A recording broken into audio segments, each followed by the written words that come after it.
Hello aspirants, welcome back to our channel general studies with Anoop K Verma. आपकी screen पर ये question paper है। This paper is related with the Jammu Kashmir JKSSB 2026 में ये exam conduct कराया गया है for the post of forest protection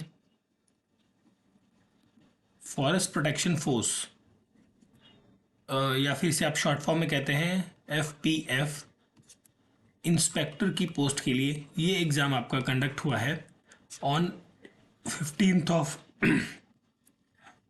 मार्च 2026 के अंदर। इस पेपर के अंदर इन टोटल आपको 120 क्वेश्चंस देखने को मिलेंगे। हम पेपर को थोड़ा सा डिटेल में डिस्कस करेंगे, इस वजह से इस पूरे पेपर को हम दो पार्ट्स में कवर करेंगे।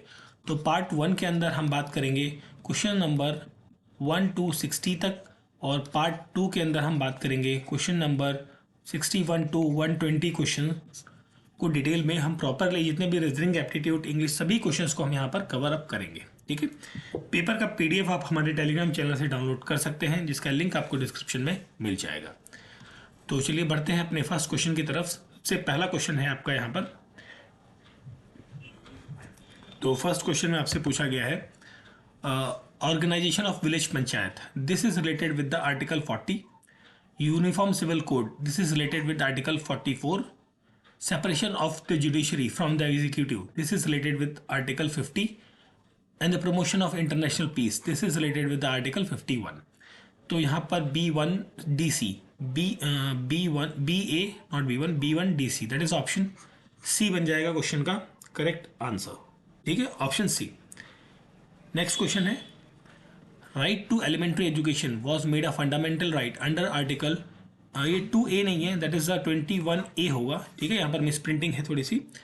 तो 21A through which of the following constitutional amendment act, तो this was done through the 86th constitutional amendment act in 2002। ठीक है, ये अमेंडमेंट आया था 2002 के अंदर। नेक्स्ट क्वेश्चन है इनकरेक्ट स्टेटमेंट बतानी है आपको regarding the fundamental duties of part 4A। These duties were the part of the original constitution जो अडॉप्ट किया गया था 1950 में। नहीं, ये 1950 में अडॉप्ट नहीं किया गया था। ये कॉन्स्टिट्यूशनल अमेंडमेंट एक्ट, पहला स्टेटमेंट यहाँ पर क्या है, गलत है। ये कॉन्स्टिट्यूशनल अमेंडमेंट एक्ट जो 42 था, 42 कॉन्स्टिट्यूशनल अमेंडमेंट एक्ट 1976, इसके तहत ये ऐड किया गया था। ठीक है, और इसे बोरो कहाँ से किया गया है, बोरो किया गया है USSR से, दैट इज फ्रॉम रशिया। ठीक है, these duties can always be enforce through the writ jurisdiction, that means यहाँ पर आप कोर्ट में जा सकते हैं इसके अगेंस्ट में। नहीं, ये भी गलत है आपका, because these fundamental duties are the non justiciable in nature, non justiciable in nature. ठीक है, तो इस वजह से इसके लिए आप कोर्ट नहीं जा सकते। Promoting scientific temper, spirit of inquiry is a fundamental duty, बिल्कुल ये तो आपका करेक्ट है। तो यहाँ पर दो इनकरेक्ट है, दैट मीन्स आपका ऑप्शन C बनेगा यहाँ पर क्वेश्चन का करेक्ट आंसर क्वेश्चन नंबर 3 में। ठीक है, चलिए आगे बढ़ते हैं हम अगले क्वेश्चन की तरफ। Question number 4, which of the following statement are correct about the direct democracy and the indirect democracy. First statement है, आपको बताना क्या है, करेक्ट बताना है। ठीक है, तो देखिए सबसे पहली स्टेटमेंट है indirect democracy, people themselves vote on their legislative every legislation. देखिए इनडायरेक्ट डेमोक्रेसी के अंदर नहीं होती ये चीज़ें, जो पीपल वोट करते हैं एवरी लेजिस्लेचर को, वो चीज़ आपको देखने को मिलती है डायरेक्ट डेमोक्रेसी के अंदर, ना कि इनडायरेक्ट में। तो फर्स्ट स्टेटमेंट तो यहाँ पर आपकी क्या है, गलत है। सेकेंड है recall initiatives plebiscites are the instrument of direct democracy, बिल्कुल ये करेक्ट है आपका। Gram Sabha in the village are the classic example of functioning of direct democracy in India. This statement is also the correct one. Next है direct democracy is also known as representative democracy. No, यहाँ पर होती है indirect democracy. Indirect democracy जो है जिस उसे कहा जाता है representative democracy. ठीक है, where people elect their representative leader to make the law. तो ये स्टेटमेंट भी गलत है। करेक्ट पूछा था 2 and 3, दैट मीन्स आपका ऑप्शन B होगा क्वेश्चन नंबर 4 में correct answer. Now coming to the question number 5। आपका मैच ऑफ द फॉलोइंग है, नहीं मैच नहीं, कौन सा किसके साथ मैच करता है प्रोविजन वो बताना है आपको। प्रोविजन और legal constitutional source. Okay, conduct of election of president and vice president, ये लिया गया है रिप्रेजेंटेशन ऑफ पीपल एक्ट 1952 के साथ। ठीक है, 50 के साथ नहीं है, तो पहला यहाँ पर गलत है, आपसे पूछा गया है correct. Disqualification of contesting election, ये आरपीए एक्ट 1951 के तहत आता है, बिल्कुल ये स्टेटमेंट आपका करेक्ट है। लोअरिंग द वोटर एज, ठीक है, from 21 to 18, this comes through the 61st constitutional amendment act, this statement is also the correct one. तो यहाँ पर 2 and 3 करेक्ट है, दैट मीन्स आपका ऑप्शन सी होगा यहाँ पर क्वेश्चन का correct answer. Sorry, who has the final authority to issue the symbol to the political party and resolve or solve dispute between the faction of party claiming the same symbol। Recently आपने एक news सुनी होगी, महाराष्ट्र के अंदर जो शिवसेना है उसके अंदर सिंबल की एक डिस्प्यूट देखने को मिला था, तो वो फाइनल डिसीजन जो है कि ये सिंबल और पार्टी लोगो जो है वो किसके पास रहेगा, ये कौन करता है डिसाइड, ये डिसाइड करता है इलेक्शन कमीशन ऑफ इंडिया। ठीक है, election commission of India decide करता है इसके लिए। ठीक है, इसके लिए एक रूल है, उस रूल की बात करें अगर जो हम, तो वो है election symbol reservation and allotment order 1968, इसके तहत ये चीज़ें करी जाती हैं। ठीक है, चलिए आगे देखते हैं क्वेश्चन नंबर 7 को। यहाँ पर आपसे क्या पूछा गया है, इनकरेक्ट स्टेटमेंट्स बतानी है प्रेसिडेंशियल इलेक्शन को लेकर। नॉमिनेटेड मेंबर, पहला स्टेटमेंट है, nominated members of the Rajya Sabha do not participate in the election of the president but participate in the impeachment process, ये आपका स्टेटमेंट करेक्ट है। Elected member of the state legislative assembly, जिसे हम कहते हैं MLC, ठीक है, एमएलसी कहते हैं मैंने, also vote in the election of president if the state has a by cameral. देखिए बाई कैमरल मतलब टू हाउसेज बेसिकली यहाँ पर होते हैं, विधानसभा और विधान परिषद। तो ये 6 राज्य हैं भारत के अंदर जिनमें ये बाई कैमरल सिस्टम चलता है। तो यहाँ पर एमएलसी का कोई रोल नहीं होता इलेक्शन ऑफ प्रेसिडेंट के अंदर, तो ये स्टेटमेंट आपका गलत है। According to article 55(3) of the Indian constitution, the presidential election is conducted by the secret ballot, ये आपका करेक्ट है, सीक्रेट बैलेट के थ्रू ये इलेक्शन कंडक्ट किया जाता है। The value of each MLA is same all across the country. देखिए value of MLA का वोट, जो एमएलए का वोट है वो डिपेंड करता है, बेसिकली डिपेंड करता है पॉपुलेशन साइज पर। ठीक है, किस स्टेट का और किस एरिया का पॉपुलेशन साइज जो है उसके ऊपर डिपेंड करता है कि पॉपुलेशन कितनी है, उसके ऊपर उसकी वोट वैल्यू जो है वो डिपेंड करती है, ना कि 1 मेंबर 1 वोट का कॉन्सेप्ट यहाँ पर देखने को मिलेगा। तो ये स्टेटमेंट आपकी गलत है। तो इनकरेक्ट पूछा था 2 and 4, दैट मीन्स आपका ऑप्शन डी होगा यहाँ पर क्वेश्चन का करेक्ट आंसर, क्वेश्चन नंबर 7। आगे बढ़ते हैं क्वेश्चन नंबर 9 की तरफ। तो यहाँ पर पूछा गया है, identify the correct statement about the languages in the scheduled 8th schedule of the Indian constitution. तो देखिए 8th शेड्यूल के अंदर Rajasthani is one of the language, no Rajasthani यहाँ पर लैंग्वेज नहीं है इस पर्टिकुलर 8th शेड्यूल के अंदर। ठीक है, 22 जो लैंग्वेजेस हैं उसमें the language Bodo, Dogri and Maithili ये ऐड की गई थी 71st कॉन्स्टिट्यूशनल अमेंडमेंट के तहत, नहीं ये बोडो, डोगरी, मैथिली, ठीक है, इसके साथ एक और लैंग्वेज थी संथाली, ये सारी लैंग्वेजेस ऐड की गई थी through the 92nd constitutional amendment act के तहत जो आया था 2003 के अंदर। ठीक है, अब 71st कॉन्स्टिट्यूशनल अमेंडमेंट जो एक्ट है इसके तहत कोंकणी, मणिपुरी एंड नेपाली, ये 3 लैंग्वेजेस को ऐड किया गया था। ठीक है, तो सेकंड स्टेटमेंट भी गलत है, पहली भी गलत है, दोनों गलत है, that means neither 1 nor 2, option D होगा यहाँ पर क्वेश्चन का करेक्ट आंसर। देन हम बात करते हैं अगले क्वेश्चन की तरफ। Article 343 of the Indian constitution designate Hindi in the Devanagari script prescribed as an official language of the union. बिल्कुल ये स्टेटमेंट आपकी करेक्ट है। ठीक है, 343(1) के अंतर्गत ये चीज़ें मैंशनड हैं। वो स्पेसिफिकली अगर हम 1 की बात करें तो article according to the article 350B of the Indian constitution a special officer for linguistic minority is appointed by the president of India. बिल्कुल ये करेक्ट है आपका, दोनों करेक्ट है, दैट मीन्स आपका ऑप्शन सी होगा यहाँ पर क्वेश्चन का correct answer, question number 9। Then हम बढ़ते हैं आगे क्वेश्चन नंबर 10 की तरफ। तो क्वेश्चन नंबर 10 में पूछा गया है आपसे about the United Nation and select the correct one. Okay. All UN members are the part of the General Assembly. बिल्कुल ये करेक्ट है आपका. States are admitted to membership by the decision of a General Assembly on the recommendation of Security Council. This statement is also correct. Third statement है member have the voting right proportional to their financial contribution. No, this statement is wrong. यहाँ पर क्या चीज़ चलती है? Each member have one vote. One vote means जैसे India है तो India का एक वोट है. पाकिस्तान है सपोज तो पाकिस्तान का वन वोट है. जितनी भी कंट्री हैं जितने भी मेंबर्स हैं उनका एक ही वोट रहेगा. यहाँ पर फाइनेंशियल कंट्रीब्यूशन के बेसिस पर नहीं होती हैं चीज़ें. तो करेक्ट पूछा था 1 and 2 है. दैट मीन्स आपका ऑप्शन ए हो जाएगा क्वेश्चन का correct answer. Question number 11. Which of the following statement is true about the solar system? Planet Venus is also known as the morning star. ठीक है, morning star या फिर इसे कई बार इवनिंग स्टार के नाम से भी जाना जाता है बिकॉज इट इज़ ब्राइट. ये काफ़ी ज़्यादा शाइन करता है इस वजह से. तो ये तो करेक्ट है. Asteroid belt is a region of rocky debris lies between orbits of Mars and the Jupiter. ये भी करेक्ट है आपका. और the Kuiper belt is a region of icy bodies. ठीक है, जो कि between Saturn and the Uranus है. ये सैटर्न और यूरेनस के बीच में नहीं है.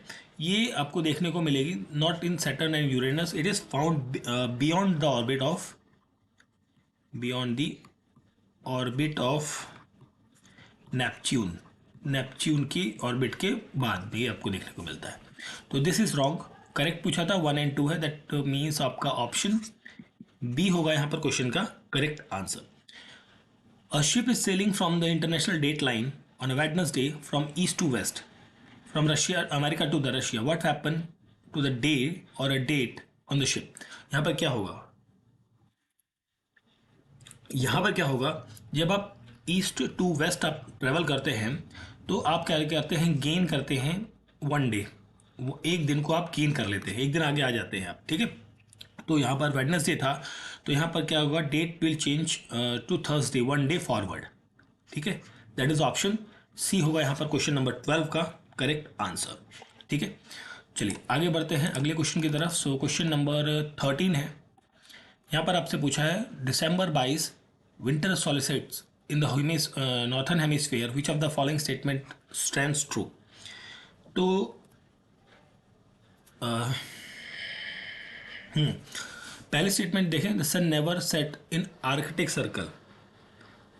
The sun never set because Arctic में 24 आवर्स क्या होती है? डार्कनेस होती है. सॉरी, डार्क होता है. मतलब यहाँ पर सूरज उगता ही नहीं है. ये जो अर्थ है इसके जो नीचे का हिस्सा होता है यहाँ पर हमेशा वो अंधेरा रहता है हमेशा. ठीक है, मोस्टली अंधेरा रहता है. Sun never set on the Antarctic. हाँ, ये भी ठीक है. क्यों? ये करेक्ट पूछा था तो ये स्टेटमेंट करेक्ट है. पहला गलत है. क्यों? क्योंकि यहाँ पर 24 आवर्स जो है वो सन जो है वो सन की रोशनी जो है वो आती रहती है. डे सन नेवर सेट यहाँ पर आपको कह सकते हैं ये देखने को मिलता है. ठीक है, और ये क्या लिखा हुआ है? Sun stands directly over the tropic of Cancer. नहीं, ये सन जो है डायरेक्टली ट्रॉपिक ऑफ कैंसर पे नहीं, ट्रॉपिक ऑफ कैप्रिकॉन होगा. यहाँ पर कैप्रिकॉन पर रहता है. ठीक है, तो ये भी गलत है. तो करेक्ट पूछा था, दैट मीन्स आपका ऑप्शन बी हो जाता है क्वेश्चन का correct answer. Next question is question number 14. As one ascent from the Jammu plains 300 meters to the Himalayas 4000 meters, what would be the correct ecological sequence? यहाँ पर correct ecological sequence की बात करें तो लोअर प्लेन्स में आपको देखने को मिलेगी सब ट्रॉपिकल थ्रॉन्स या ट्रॉपिकल थ्रॉन्स आपको देखने को मिलेंगे. इसके ऊपर आपको जो है सब ट्रॉपिकल्स मिलेंगे. सब ट्रॉपिकल्स पाइन्स होंगी बेसिकली यहाँ पर. ठीक है, इसके बाद आपको उसके ऊपर मिलेंगे हिमालयन मॉइस्ट टेम्परेट आपको देखने को मिलेंगे. टेम्परेट या ओक्स और कॉनिफर्स बेसिकली यहाँ पर आपको क्या मिलते हैं? ओक्स एंड कॉनिफर्स आपको देखने को मिलते हैं. और सबसे ऊपर आपको क्या मिलेगा यहाँ पर? अल्पाइंस आपको देखने को मिलेंगे. जो high altitude snow line area है वहाँ पर, ठीक है। तो tropical, subtropical, Himalayan moist और alpine meadows, that is option C होगा क्वेश्चन नंबर 14 का करेक्ट आंसर। देन हम बढ़ते हैं आगे क्वेश्चन नंबर 15 की तरफ। चलिए 15 नंबर क्वेश्चन को देखते हैं। The forest conservation amendment act 2023 exempted which of the following project from the prior approval of the central government? Okay तो देखिए यहाँ पर आपसे पूछा, ओके ठीक है। तो यहाँ पर when the forest land is divided for constructing any strategic linear project of national importance within 100 kilometres of Indian border, ये स्टेटमेंट आपकी करेक्ट है। When the forest land is diverted for constructing any security related infrastructure up to 10 hectare, this is also is correct. Public utility project as specified by the central government not exceeding 5 hectare in the left wing extremist affected area, ये भी correct है। ये तीनों correct है, that means आपका option D होगा question number 15 का correct answer. Next question में है wild life sanctuaries and specific places पे आपको मैच करना है। हीरापुर सेंचुरी ये आपका सोपिया डिस्ट्रिक्ट के अंदर, सोपिया डिस्ट्रिक्ट के अंदर है। और राज परियन या Dachigam sanctuary, this is located in the Anantnag. And Trikuta sanctuary, this is in Reasi district, ठीक है, रईसी डिस्ट्रिक्ट के अंदर है। तो यहाँ पर BCA that is option C बनेगा यहाँ पर करेक्ट आंसर। चलिए आगे देख लेते हैं हम अगले क्वेश्चन को, थोड़ा नीचे कर लेते हैं, उसके बाद हम देखते हैं question number 17। Which of the following pair is correctly matched? So dams है, ओके। तो यहाँ पर Uri dam is located on the Jhelum river, ये आपका करेक्ट है। सलाल डैम आपका कहाँ पर है? चिनाब रिवर पर है, ये भी करेक्ट है। पकुलडुल डैम जो है ये आपका मरसुद्वार रिवर पर है, जो कि ये भी करेक्ट है, but this is basically a tributary of Chenab river. Chenab river की एक क्या है? ट्रिब्यूटरी है। धुलहस्ती डैम जो है this is located on the Chenab river, Chenab river पर है, ये रावी पे नहीं है, तो ये गलत हो गया। रावी पे नहीं है तो ठीक है, और ये चीज़ हो गई। तो यहाँ पर करेक्ट कितने हैं? 1 2 3 दैट इज ऑप्शन सी होगा क्वेश्चन का correct answer. Which of the following is an example of in situ rain water harvesting? तो in situ rain water harvesting कौन सी है? तो storing water in a soil profile through the blushing or contour bunding, that is option D बनेगा यहाँ पर question number 18 का correct answer. Question number 19 पे आते हैं। इनकरेक्ट स्टेटमेंट बतानी है आपको जम्मू कश्मीर टनल से related. Doctor Shyama Prasad Mukherjee tunnel जो है वो 9 kilometre twin tube all weather road connecting Udhampur and Rampur, ये एक ट्विन ट्यूब नहीं है, बेसिकली ये ट्विन ट्यूब नहीं है, ये गलत है आपका। बाकी चीज़ें तो ठीक है, तो इस वजह से इनकरेक्ट हो गया पहला स्टेटमेंट। सेकंड है tunnel T50 12.77 kilometre engineering feat connecting Khari and Sumber in Jammu Kashmir stands as one of the India's longest transport and tunnel constructed under the Udhampur Srinagar Baramulla rail link project. तो ये स्टेटमेंट आपका करेक्ट है T50 के बारे में। तो सेकंड स्टेटमेंट करेक्ट है, दैट मीन्स आपका ऑप्शन बी होगा यहाँ पर क्वेश्चन का correct answer, question number 19। Now coming to the question number 20। So 20 number question में आपसे पूछा गया है यूनेस्को वर्ल्ड हेरिटेज साइट से रिलेटेड sites mountain railways of India recognise world heritage site. तो यहाँ पर कालका शिमला भी है, दार्जिलिंग हिमालयास भी है, नीलगिरी माउंटेन्स भी है, ये तीनों है, दैट मीन्स आपका ऑप्शन डी होगा यहाँ पर क्वेश्चन का करेक्ट आंसर। ठीक है, अब यहाँ पर हम बात कर लेंगे, थोड़ा सा और डिटेल में देख लें। तो जो कालका शिमला है ये हिमाचल प्रदेश में, एक तो पहली बात तो हिमाचल प्रदेश के अंदर है, और इसे ऐड किया गया था वर्ल्ड हेरिटेज साइट के अंदर 2008 के अंदर। नीलगिरी माउंटेन्स जो है ये बेसिकली कहाँ पर है? तमिलनाडु के अंदर है, और ये ऐड हुई थी इन 2005 के अंदर। दार्जिलिंग हिमालयाज ये वेस्ट बंगाल में है, और ये ऐड हुई थी 1999 के अंदर। ठीक है, ये चीज़ आपको ध्यान रखनी है। अब ये क्वेश्चन नंबर 21 है, ये क्वेश्चन मुझे थोड़ा सा इसका आंसर प्रॉपरली नहीं पता है, इस वजह से इस क्वेश्चन को मैं यहाँ पे स्किप कर रहा हूँ। ठीक है, थोड़ा सा कॉम्प्लिकेट कर रहा था, इस वजह से मुझे इसका आंसर नहीं पता है। आगे बढ़ते हैं हम क्वेश्चन नंबर 22 पर। विच of the following statement is true regarding the application of information technology. तो ट्रू पूछा गया है।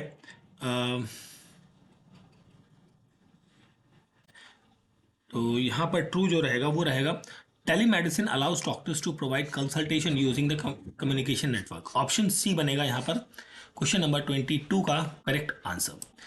आगे बढ़ते हैं हम क्वेश्चन नंबर 23 की तरफ। सो 23 में आपसे पूछा है फर्मवेयर, ये क्या होता है, ये stored permanently in the ROM to initialise hardness या हार्डवेयर बेसिकली। यूटिलिटी सॉफ्टवेयर जो है वो perform system maintenance task like disk cleanup. और डिवाइस ड्राइव जो होता है ये होता है आपका control communication between the operating system and the hardware device. और कंपाइलर जो होता है वो होता है translate high level language into the machine code. ठीक है, तो यहाँ पर आपका जो आंसर बनेगा वो बनेगा ऑप्शन ए। ऑप्शन ए होगा क्वेश्चन नंबर 23 का correct answer. Now coming to the question number 24। यहाँ पर पूछा है system sorry a student is using the computer with 8 GB RAM, he opens a web browser with 25 tabs, video editing software, music player और code editor. ठीक है, तो after some times the system become slow but it does not crash. The hard disk activity light keeps blinking continuously even though he is not saving or opening files. Which of the following is the most accurate explanation? तो यहाँ पर जो most accurate explanation मुझे लग रहा है वो है आपका the operating system is using the virtual memory and swapping data between the RAM and the disk. Option C बनेगा करेक्ट आंसर। अगला क्वेश्चन है a government launches a system where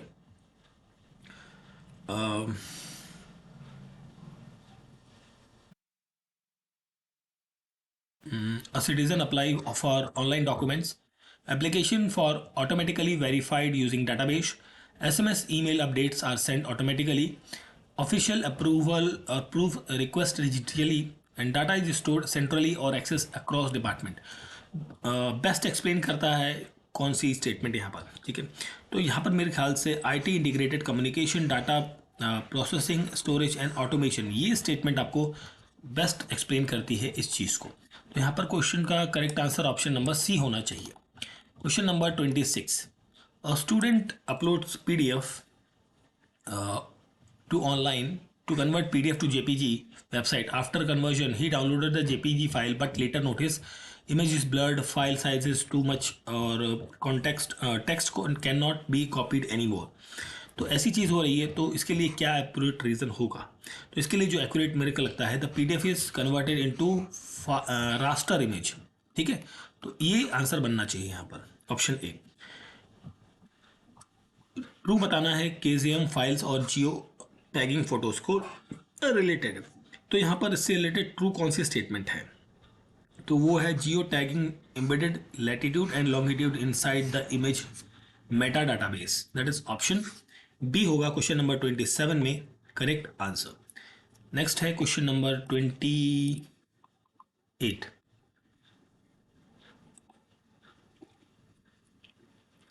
Which of the following statement is correct regarding the computer virus and the modern antivirus system? करेक्ट बताना है, तो यहाँ पर है signature based antivirus detects only previous identified malware pattern. Option B बनेगा यहाँ पर correct answer. Question number 29। Which of the following is incorrect regarding the use of modern computer application in field of the forest department. तो इसके लिए जो correct क्या पूछा, incorrect statement पूछा गया था। ठीक है, okay. Mobile apps are used for taking photographs for tree, ये यूज़ किया जाता है। GIS enable apps integrated GPS data satellite imaging, ये भी किया जाता है। Forest app replace the need of physical field inspection, नहीं ये गलत है। और field application works without network और डाटा सिंक्रोनाइजेशन, ये करेक्ट है। तो यहाँ पर नॉट करेक्ट पूछा था, दैट इज ऑप्शन सी बनेगा यहाँ पर correct answer. Question number 29। In office e-office system, a confidential file is sent digitally from the section officer to the higher authority. The department want to ensure the only intended officer can read the file during transmission. Which of the following ensures confidentiality during the transmission? तो यहाँ पर जो correct आपका statement बनेगा वो है encrypted file using the recipient public की। Option B बनेगा करेक्ट आंसर। ठीक है, 30 नंबर क्वेश्चन हो गया। अब इसके बाद कुछ क्वेश्चंस इंग्लिश के हैं, उन्हें भी हम देखते हैं। ठीक है, तो पहला पूछा है what does the item break the ice. इसका मतलब क्या होता है to start a conversation. Hit the nail on the head, इसका मतलब होता है हिट द नेल, इसका मतलब होता है basically to be exactly right और एक्यूरेट। यहाँ पर अंडरलाइन वर्ड का सिनोनिम बताना है कंपाइलिंग का, इसका मतलब होता है कन्विंसिंग। ठीक है, ऑप्शन ए। एम्बिजियस, इसका सिनोनिम होता है uncertain, that is option C बनेगा क्वेश्चन नंबर 34 का correct answer. Now coming to the question number 35, rearrange the part of sentences. Okay, सबसे पहले आएगा इफेक्टिव लीडरशिप। ठीक है, often determines the success of collective efforts and by aligning the individual goals with shared vision and purpose. That means आपका option A बनेगा। इसमें हम बात करें तो complex environmental problem that requires coordinated global effort cannot be addressed through the isolated action and but they demand long term strategic planning। ठीक है, तो ऑप्शन बी बनेगा यहाँ पर करेक्ट आंसर क्वेश्चन नंबर 36 में। ठीक है, चलिए आगे बढ़ते हैं। I am going to 37 number question है। हाँ, I am going to a concert tomorrow. At the equator, sunrise occurred at the same time each day. The doctor gave me a prescription for my cough. My watch is uh, on the table. Option B is the correct answer. Question number 40. Now coming to the question number 40 के बाद 41. Okay. तो यहाँ पर है cuboid बताना है, L B H दिया हुआ है, तो इसके लिए फॉर्मूला होता है वॉल्यूम के लिए length into breadth into height. ये आपका दिया हुआ है L B H, option A. The area of a rhombus whose diagonal of length 10 centimetre and 8.2 centimetre, आपको निकालना है एरिया। ठीक है, तो एरिया निकालने के लिए आपके पास है relation that will be the half d1 into d2, half 10 into 8.2। इसको जब आप सॉल्व करेंगे आपको मिलेगा 41 centimetre square, that is option C. A circular pond of circumference 22 kilometre square, 22 kilometre, जिसका डायमीटर आपको बताना है। तो सर्कमफ्रेंस के लिए आपके पास एक रिलेशन है जिसे कहते हैं पाई डी। ठीक है, तो अब देखो circumference equals to pi D दिया हुआ है ना, ये रिलेशन है। तो सर्कमफ्रेंस दिया हुआ है 22, पाई मतलब 22 pi 7 into D, so D will be 22 into 7 by 7, 22, this will comes up to 7, यहाँ पर हो गया 7 kilometre. Distance covered by a tyre of 84 centimetre radius and 4 revolution. ठीक है, आपको डिस्टेंस बताना है, तो इसके लिए सर्कमफ्रेंस पर रिवॉल्यूशन की हम बात करें तो सर्कमफ्रेंस पर रिवॉल्यूशन, ठीक है, इसका जो रिलेशन है वो है 2 पाई आर का।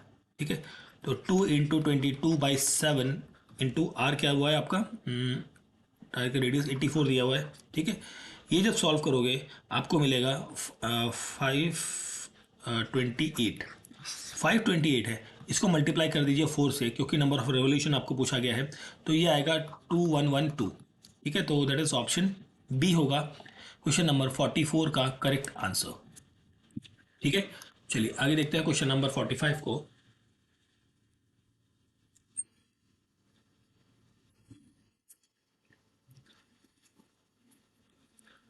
क्वेश्चन नंबर 45, ठीक है।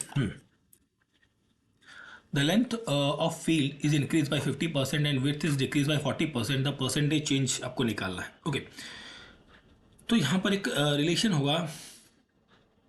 आपको क्या करना पड़ेगा, इसके लिए आप एक फॉर्मूला यूज़ करोगे, न्यू एरिया, शॉर्ट में लिख रहा हूँ, new area equals to new length into new width. ठीक, अब सबसे पहले आप निकालोगे लेंथ जो है वो इंक्रीज कर रही है, इंक्रीज मैं ऐसे ही लिख रहा हूँ, बाई कितना 50%, 50%, ठीक है। तो 50% है, 1 थी मान लीजिए इनिशियली, तो ये 1.5L ये इंक्रीज हो गया, ठीक है। और विड्थ जो है वो क्या कर रही है, डिक्रीज कर रही है बाई 40%। तो दैट मीन्स 1 था तो 0.46 हो जाएगा विड्थ का, ठीक है, W।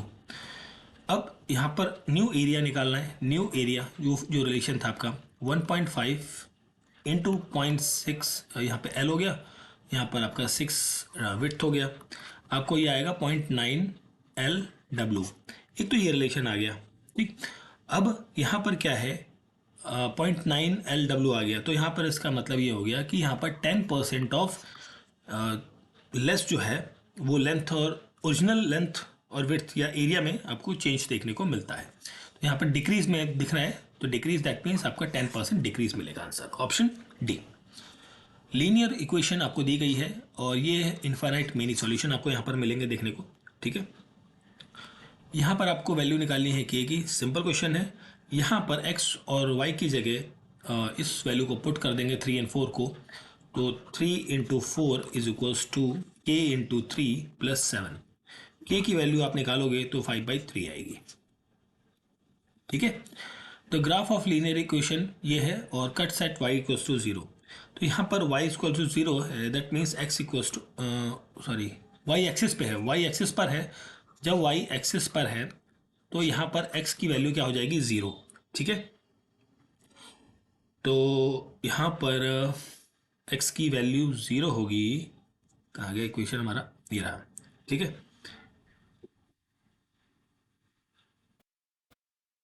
तो x की 0 रखोगे तो यहाँ पर आप 0 plus 2y is equals to 2, so y is equals to 1 आएगा।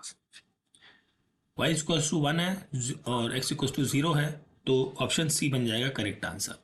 The difference between simple interest, इसको रब कर लेते हैं पहले। The difference between the simple interest and the compound interest compounded annually on the certain sum of money for 2 years at 4% is 1 rupee, find the sum, ठीक है।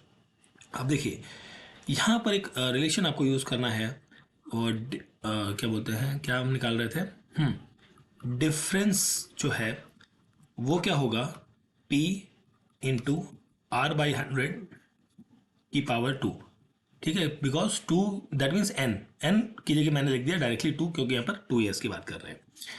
तो यहाँ पर डिफरेंस क्या है, 1, प्रिंसिपल आपको पता नहीं है, रेट ऑफ चेंज आपको पता है 4% है, तो 100/2। तो यहाँ पर जब p की वैल्यू निकालोगे तो 625 आएगा और प्रिंसिपल आपको निकालना था यही 625, दैट इज ऑप्शन ए हो गया correct answer. The compound interest of 30,000 at 7% is इतना, द पीरियड आपको निकालना है, ठीक। तो इसके लिए पहले क्लीन करते हैं, फिर हम बात करते हैं क्वेश्चन नंबर 50 की, ठीक है। तो 50 नंबर क्वेश्चन में आपको total amount is equals to principal plus interest, ये रिलेशन आपको लेना है। तो यहाँ पर प्रिंसिपल आपको पता है 30,000 है, प्लस इंटरेस्ट कितना है 4347 है, ये वैल्यू आएगी 3447, ये वैल्यू आएगी, ठीक है। अब यहाँ पर एक रिलेशन आप यूज़ करेंगे, a is equals to P1 plus R upon या स्मॉल r, ठीक है, R/100 की पावर n, ये रिलेशन आप यूज़ करेंगे। अमाउंट आपको मिल चुका है, क्या मिला था 34347 इज इक्वल्स टू प्रिंसिपल आपको पता है 30,000 है, 1 प्लस रेट ऑफ इंटरेस्ट आपको पता है कितना है 7% है, इसको 7% ले लीजिए और n आपको निकालना है। इसको जब आप सॉल्व करते हैं आपको वैल्यू मिलेगी n की 1.14496, इस तरीके से समाएगी। तो इसको अब जब राउंड फिगर में लेंगे तो ये आप इसको 2 ईयर ले सकते हैं, तो यहाँ पर आंसर हो जाएगा ऑप्शन बी 2 ईयर्स, ठीक है। हम कर रहे थे क्वेश्चन नंबर 50। चलिए आगे देखते हैं हम अगले क्वेश्चन की तरफ। नेक्स्ट क्वेश्चन है हमारा यहाँ पे क्वेश्चन नंबर 51। तो क्वेश्चन नंबर 51 है, सिंपल है, इसमें बहुत ज़्यादा कुछ कैलकुलेशन नहीं है, बॉड मास कैलकुलेशन यूज़ करनी है। कौन सी, बॉड मास कैलकुलेशन आपको यूज़ करनी है। तो उसके लिए आपका ये जो वैल्यू दिया गया है, ठीक है, सबसे पहले तो इस वाले हिस्से को आप सॉल्व करेंगे, इंटरनल पार्ट को। इसको सॉल्व करके आपको मिलेगा 60 और प्लस में ये आपका कितना हो गया 72 हो जाएगा, ये डिवाइड होके, और डिवाइडेड है ब्रैकेट में ये रहेगा आपका डिवाइड बाई 6 रहेगा, प्लस 25% ऑफ 160 ये निकालोगे तो आपको मिलेगा ये 40। इस चीज़ को जब आप सॉल्व करोगे आपको 62 मिलेगा answer, that is option C. ठीक है, उसी तरीके से इसे सॉल्व करेंगे। इसको मैं सॉल्व नहीं कर रहा हूँ, डायरेक्टली आंसर बता देता हूँ। 52 नंबर क्वेश्चन का जो करेक्ट आंसर होगा वो होगा आपका 100, ऑप्शन सी। 53 का जो करेक्ट आंसर होगा दिस विल बी द 41 आएगा यहाँ पर, अराउंड -41। ठीक है, question number 54, what is the probability of drawing red cards और a red card with face king queen and jack from the standard deck of 52 cards. ठीक है, तो देखिए अब यहाँ पर आपको रेड कार्ड जो है वो कितने हैं, 26 है, और फेस कार्ड जो है, फेस कार्ड, ठीक है, जो इसके अंदर आपको किंग क्वीन और जैक ये तीनों हैं, ये हैं 12, और आपका रेड फेस कार्ड जो है जो ओवरलैप करेंगे वो कितने हैं, वो है 6। अब इन तीनों चीज़ों को ऐड करोगे आपको मिलेगा नहीं सॉरी, हम क्या कर रहे थे, हाँ सॉरी, तीनों को ऐड नहीं कर रहे हैं हम यहाँ पे 52 में, हाँ ठीक है, तीनों को ऐड नहीं करेंगे यहाँ पर हम, ये जो रेड वाला है और फेस कार्ड है इनको ऐड करते हुए प्रोबेबिलिटी हम निकाल रहे हैं 26 + 12 - 6 डिवाइडेड बाई 52। इसको जब सॉल्व करोगे then you will get 8/13, 8/13, that is option D बनेगा यहाँ पर करेक्ट आंसर। ठीक है, what is the probability of sure event, sure event की प्रोबेबिलिटी होती है 1, ऑप्शन ए बनेगा यहाँ पर क्वेश्चन का करेक्ट आंसर। देन हम बात करते हैं आगे क्वेश्चन नंबर 56 की। So what is the probability of getting a number greater than 6 on a dice. ठीक है, तो इसकी प्रोबेबिलिटी जो होती है greater than 6, this is 0, option C. ठीक है, अगला question, a seller buy a bicycle इतने रुपीज, शॉपकीपर गेन इतना percent, if the profit is reduce by 8% then selling price आपको निकालनी है। तो देखिए सबसे पहले इफ द सेलर जो है यहाँ पर पहले तो आप कॉस्ट प्राइस निकालिए। कॉस्ट प्राइस निकालने के लिए आपको जो ये दिया गया है सेलिंग प्राइस या 2850, इसको डिवाइड करिए गेन परसेंटेज से, दैट इज थ्रू द 1.14 से। ठीक है, तो ये वैल्यू आएगी आपकी 2500। ठीक, इसके बाद आप क्या करेंगे, 8% का प्रॉफिट, क्योंकि देखिए इस कंडीशन में आपका 14% का गेन लग रहा है। ठीक, फिर रिड्यूस कर रहा है प्रॉफिट को 8% तक। ठीक है, तो न्यू एसपी जो आएगा, न्यू एसपी या सेलिंग प्राइस, वो होगा 2500 इंटू 1.08। अब ये 1.08 कैसे आ रहा है ये कंफ्यूज मत करना, 1/R/100 होता है ना, तो इसको आप डायरेक्टली लिख सकते हो 1.8। ठीक है, चलिए ये हो गया। इसको जब आप सॉल्व करते हैं तो आएगा 2700। ठीक, और आपका यही आंसर है option A, 27 number question, sorry 57 number question. Question number 58, a shopkeeper marks his goods 30% above his cost price but allows a discount of 10% at the same sale, his gain, उसका गेन कितना है। तो यहाँ पर आपका मान लीजिए लेट कर लीजिए कॉस्ट प्राइस कितना है 100, ठीक है, और मार्केट रेट जो है वो 30% अबव है, तो 30% अबव का मतलब होता है 130 रुपीज़ हो गए। ठीक, डिस्काउंट कितना जा रहा है, 10% ऑफ पर्टिकुलर, 10% है ना, तो 10% ऑफ डिस्काउंट निकालना है आपको 130 का, तो that will be the 13 rupees. तो सेलिंग प्राइस जो है वो क्या हो गया, 130 - 13, दिस विल 117, 117 रुपये। और गेन कितना हुआ, गेन हुआ है आपका 117 माइनस 100 था आपका, तो ये हो गया 17, तो that will be the 17%, that is option D बनेगा यहाँ पर क्वेश्चन का करेक्ट आंसर। क्वेश्चन नंबर ये था आपका 58 था ना, हाँ 59 पे आते हैं। If the selling price of 12 books is equivalent to the cost price of 18 copies then calculate the profit percentage. तो देखिए 12 बुक्स का सेलिंग प्राइस वो किसके बराबर है, कॉस्ट प्राइस ऑफ 18 कॉपीज के। ठीक है, चलिए अब रेशियो निकालिए, S P upon C P, this will 18/12, ये हो गया 3/2। ठीक है, अब यहाँ पर क्या कर रहा है, calculate the profit percentage. Okay, तो प्रॉफिट ऑफ यहाँ पर अगर जो हम निकाले 1 यूनिट, एक यूनिट का कॉस्ट, प्रॉफिट जो है एक यूनिट में कॉस्ट ऑफ 2 यूनिट्स का रहेगा। तो यहाँ पर अब बेसिकली कह लीजिए प्रॉफिट परसेंटेज जो है वो होगा 1/2 ऑफ 100। दैट मीन्स यहाँ पर आपको मिलेगा 50% का profit. That is option B बनेगा क्वेश्चन का correct answer. Question last question है जो हम कर रहे हैं इस पर्टिकुलर सेशन में, बाकी क्वेश्चंस को सेकंड पार्ट में कवर करेंगे। Rick brought cold drink of rupees itna, then he sold 1/3 of the total purchase to the loss of 40%. How much profit does he need to earn on the remaining cold drink to cover the loss? Okay, मान लीजिए यहाँ पर इस condition में कि total quantity जो है वो लेट टोटल क्वांटिटी जो थी, क्वांटिटी भी 3 यूनिट्स, 3 यूनिट्स थी, जिसमें से 1 यूनिट जो है वो बेची गई, वो सोल्ड की गई। ठीक है, एट 40% लॉस पे। ठीक है, तो लॉस कितना हो गया, 0.4 यूनिट का हुआ। ठीक है, अब यहाँ पर लॉस को कवर अप करना है। ठीक है, तो यहाँ पर 0.4 यूनिट को प्रॉफिट में करना, मतलब देखिए 3 यूनिट थे तो एक यूनिट का तो लॉस हो गया इतना, तो बाकी के जो 2 रिमेनिंग यूनिट हुए उनमें से आपको प्रॉफिट निकालना पड़ेगा। तो प्रॉफिट परसेंटेज ऑफ रिमेनिंग जो निकालेंगे आप, रिमेनिंग, ठीक है, तो वो निकालेंगे 0.4 divided by 2 multiplied by 100। So this will comes around 20%। तो यहाँ पर देखिए 20% है कहीं, दैट इज है, ऑप्शन ए बनेगा करेक्ट आंसर। ठीक है, so this is the paper of the JKSSB forest protection force inspector का पोस्ट था, जिसका एग्जाम आपका कंडक्ट हुआ था 15 मार्च को। ठीक है, जिसके पेपर को हमने यहाँ पे सॉल्व कर रहे हैं, डिस्कस कर रहे हैं। क्वेश्चन नंबर 1 to 60 को हमने यहाँ पे डिस्कस किया है।